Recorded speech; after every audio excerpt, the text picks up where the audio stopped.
Free your mind now. Be part of People's Pan-African Parliament, the Pan-African Pyramid Debate with your speaker, Andrew Irumba Katusabe. Is it a preserve of UN that America can create any weapon on this planet Earth, but another country is not allowed? Is it under the UN Charter? Where do they get those rights of you having the right to manufacture whatever you want, but another one must not? The problem stems up from the 1990 to 1991, 2 years. The first year of 1990, when an agreement was struck out, to the extent that the United States and the NATO would never extend eastwards. Now, this agreement of 1990 was before the collapse of the Soviet Union. So the agreement was between the United States and the Soviet Union. Clearly, when the Soviet Union collapsed in 1991, all provisions and clauses of the agreement did not continue to hold against countries that had now skedaddled from the Soviet Union, Ukraine being one of them, right, Honorable Chair. So the justification for the application by several countries, including Ukraine, to join NATO, thereby Russia interpreting it as a design by NATO extending eastwards, which is contrary to that agreement of 1990, does not arise to the extent that now these are sovereign states taking decisions over where to belong. Free your mind now. In my opinion, that was then the topic. So now I get to what Africa now stands to benefit or lose in the event of a loss or a win. Yes. In terms of what is happening. In my opinion, I do not envisage a win by Russia.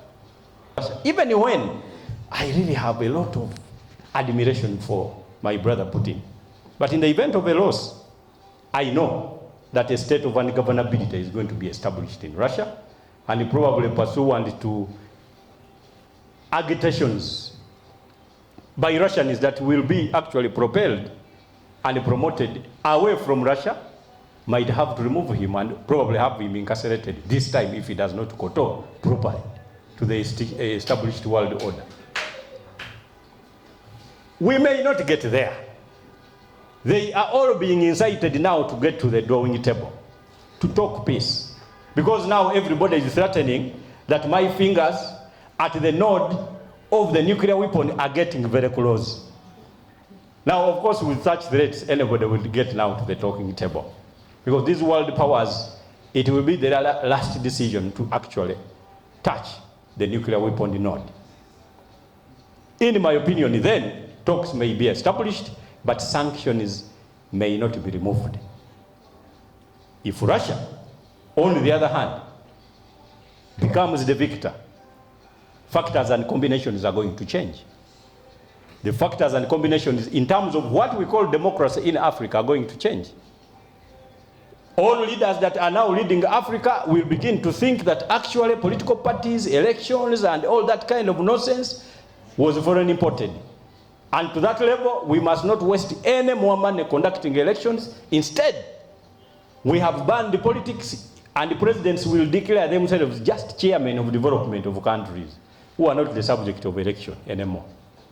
Because Russia has got high affinity to dictatorships. If Russia wants to get friends, of course they will pick China, they will pick Belarus, they will pick.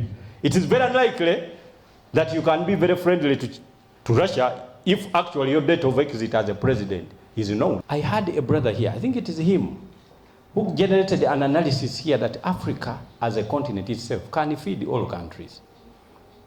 Our natural resources are existent to the extent that if nurtured well, we can feed Africa.